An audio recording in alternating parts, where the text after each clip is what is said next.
ये स्टूडेंट आज का टॉपिक है इलेक्ट्रिक पोटेंशियल। वीडियो शुरू करने से पहले आप चैनल पर नए हैं तो चैनल को सब्सक्राइब कर लें और वीडियो को शेयर रखें। ये आज का टॉपिक बहुत ही इंटरेस्टिंग होने वाला है। इलेक्ट्रिक पोटेंशियल कैसे हम जानेंगे। इलेक्ट्रिक पोटेंशियल पर चर्चा करते हैं। क्या होता है इलेक्ट्रिक पोटेंशियल? जब कोई चार्ज पार्टिकल यानी कि आप सोचते हैं कोई चार्ज पार्टिकल इनफाइनाइट पर हो, इनफाइनाइट पर हो, कोई चार्ज पार्टिकल इनफाइनाइट पर हो और इनफाइनाइट से किसी फाइनाइट पॉइंट यानी इलेक्ट्रिक फील्ड के भीतर फाइनाइट पॉइंट पर लाने में जो किया गया वर्कडन होगा वही इलेक्ट्रिक पोटेंशियल कहलाएगा। यानी क्या कह सकते हैं कि the work done for brought a positive test charge, the work done for brought a positive test charge brought from infinite to finite point is known as electric potential difference या electric potential। यानी कि फाइनाइट पॉइंट से infinite point से एक fix point तक लाने के लिए जो वर्कडन होगा वही हमारा इलेक्ट्रिक पोटेंशियल कहलाता है। जैसे मान लिया जाए कि आप इनफाइनाइट से लाया जा रहा है और टेस्ट का क्यों ना और इससे इलेक्ट्रिक फील्ड के भीतर, तो इलेक्ट्रिक फील्ड के भीतर लाने में अगर मान लिया जाए कि डब्ल्यू वर्क करना पड़ रहा है, डब्ल्यू वर्क करना पड़ता है और चार्ज पार्टिकल में जो चार्ज पार्टिकल है उस चार्ज का नाम क्या क्यू नॉट। तो क्यू नॉट को कहां तक इलेक्ट्रिक फील्ड के भीतर इनफाइनाइट से लाने में जो वर्कडन होगा वही हमारा इलेक्ट्रिक पोटेंशियल कहलाता है। कहने का मतलब इलेक्ट्रिक पोटेंशियल को किसी में नोट करते हैं V से, तो V is equal to W upon Q naught. यानी कि the vertical path of a positive test charge finite to finite quantity electric field जो है इलेक्ट्रिक पोटेंशियल, इसकी यूनिट क्या हो जाएगी? इसकी यूनिट हो जाएगी जूल और इसकी क्या हो जाएगी? कूलम। तो इंग्लिश से हम लगाते हैं यूनिट हो जाएगी जूल पर कूलम। ओके, डायमेंशनल फार्मूला भी बनाया जा सकता है। आगे हम बात करेंगे इलेक्ट्रिक पोटेंशियल डिफरेंस की। आपके सामने टॉपिक है इलेक्ट्रिक पोटेंशियल डिफरेंस। क्या होता है इलेक्ट्रिक पोटेंशियल डिफरेंस? कोई यहाँ पर फील्ड पहले से मौजूद हो और इलेक्ट्रिक फील्ड में यहाँ कोई मेल चार्ज रखा हो और यहाँ पर कोई पहले से यूनिट पॉइंट चार्ज हो। अब ये आपका फील्ड चार्ज को फाइनाइट पॉइंट से किसी फाइनाइट पॉइंट से इलेक्ट्रिक फील्ड के भीतर किसी फाइनाइट पॉइंट से दूसरे फाइनाइट पॉइंट पर लाने में जो वर्कडन होता है वो इलेक्ट्रिक पोटेंशियल डिफरेंस कहलाता है।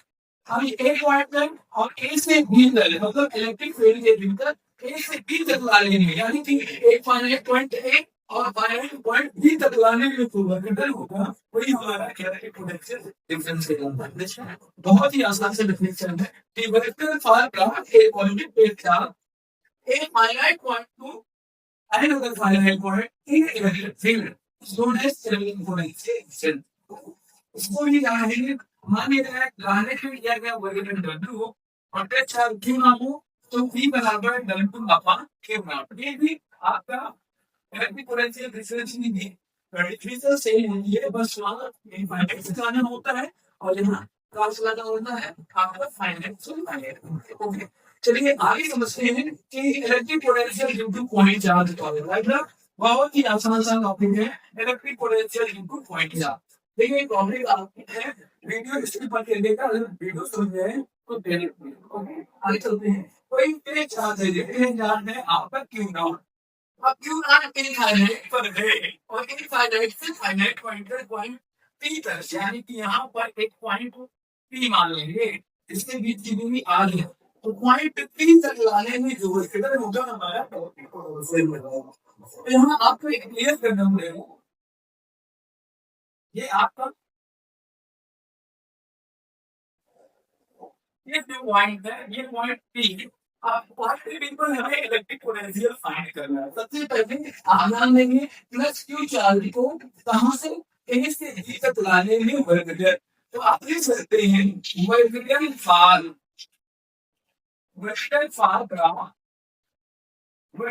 Brought plus Q not charge को लाया करेंगे प्लस क्यू नॉट चार्ज कहां से ए टू बी लाने के वर्कडन क्या हो जाएगा? वर्कडन हो जाएगा भाई ए टू बी लाया जाना छोटा चार्ज है, तो छोटा चार्ज के लिए वर्क डन छोटा होता है और छोटी दूरी लाया जाएगा, वहां लगेगा डी डब्ल्यू। अब देखिए ये भी क्वालिटी चार्ज है, डिफॉल्ट चार्ज एक दूसरे को इम्पल्सन फोर्स आ जाएगा, तो इम्पल्सन फोर्स के अपोजिट लाया जाएगा, इसलिए यहाँ माइनस, तो D W is equal to minus, जानते हैं वर्क बराबर क्या होता है, वर्क बराबर फोर्स इनटू डिस्प्लेसमेंट, डब्ल्यू बराबर क्या होगा एफ एस। अब यहाँ ये फार्मूला लगाएंगे, डब्ल्यू बराबर एफ एस, यहाँ हो जाएगा एफ का मतलब हो जाएगा एफ इनटू क्या हो जाएगा, ठीक है। अब आप जानते हैं force between plus C and minus Q, तो ऐसे लिखने में मिलेगी force between them F is equal to plus C 1 upon 4 pi epsilon naught Q, Q naught upon क्या हो गया इनके डिस्ट्रीब्यूशन है एक्स स्क्वायर। ये वैल्यू क्या करके हम रखते हैं, जब ये वैल्यू यहाँ पर रखेंगे एफ की वैल्यू यहाँ पर, तो देखो क्या आता है, T vector is equal to minus 1 upon 4 pi epsilon Q Q naught upon X square क्या होगा, या ये रेफर होना चाहिए कि 1 अपॉन यहाँ Q Q naught upon 4 pi epsilon बाहर लगेगा, तो आ जाएगा D W is equal to minus Q Q naught upon 4 pi epsilon, common हो गया और बचेगा 1 अपॉन एक्स स्क्वायर डीएक्स।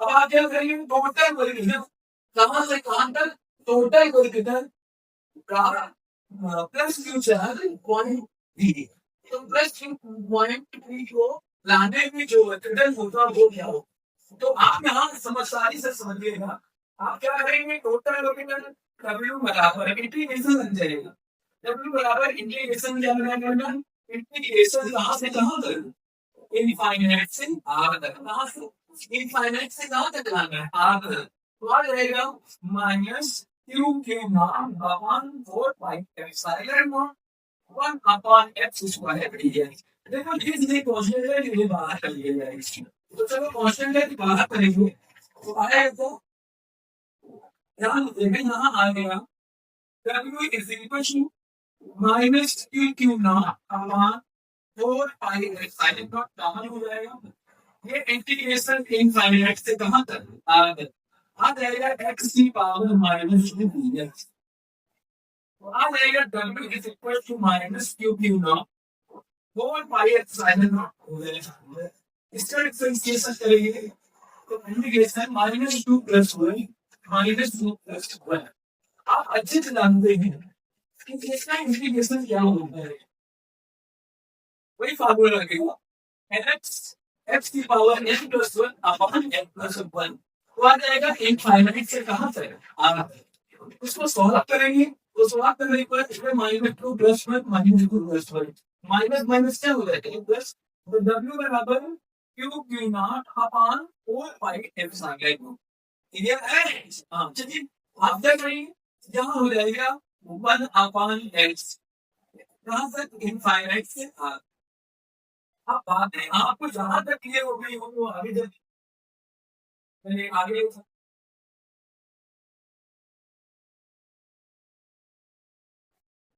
अब आगे देखो ठीक क्या होगा, आगे हम क्या करेंगे, आगे हम करेंगे W इज इक्वल टू, भैया मैंने आर रखेंगे, वहां लगेगा Q Q naught upon 4 pi epsilon not, यहाँ क्या करेंगे 1 upon r minus 1 upon infinite, 1 upon infinite की वैल्यू क्या होती है 0, तो ये वाली 0 हो जाएगी, तो W बराबर आ जाएगा, W बराबर आएगा क्यू क्यू नॉट ऐसे साइड से सॉल्व करेंगे एक साथ लिखिए, ये तो इक्वल हो जाएगी, वो आ जाएगा 1 upon 4 pi epsilon naught Q Q naught upon r, इसका यूनिट हो जाएगा क्यू, क्या हो जाएगी क्यू, तो यूनिट 2 हो गई, ये वर्क डन है, क्यू क्यू नॉट को लाते हैं, क्यू नॉट को ला लेंगे वर्क डन। अब इससे क्या निकालना है इलेक्ट्रिक पोटेंशियल, तो जाहिर सी बात है इलेक्ट्रिक पोटेंशियल के लिए, इलेक्ट्रिक पोटेंशियल के लिए आप क्या चाहेंगे, इलेक्ट्रिक पोटेंशियल के लिए आप जानते हैं ये 2 पॉइंट है, इलेक्ट्रिक पोटेंशियल के लिए आप करेंगे C बराबर W अपॉन Q नॉट, रखोगे क्योंकि इलेक्ट्रिक पोटेंशियल की डिफरेंशियल होती है V is equal to W upon Q naught, तो W को रखोगे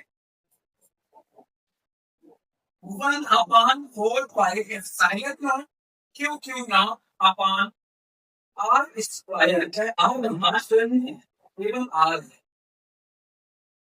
अपान क्या हो गया? अपान हो जाएगा, अपान हो जाएगा क्यू नॉट। क्यू नॉट से क्यू नॉट क्या हो जाएगा? कैंसिल। तो आ जाएगा v is equal 1 upon 4 pi epsilon not q upon r। और इसकी यूनिट अगर बात करें जूल, तो यूनिट हो जाएगी जूल पर कूलम, क्योंकि इलेक्ट्रिक पोटेंशियल की यूनिट होती है जूल पर कूलम। वीडियो समझ में आए तो लाइक कर दीजिएगा, कमेंट कर दीजिएगा, शेयर कर दीजिएगा, अपने दोस्तों से बता दीजिए। हमें क्लासेस पर वीडियो अच्छे से बनाई जाती है। Thank you.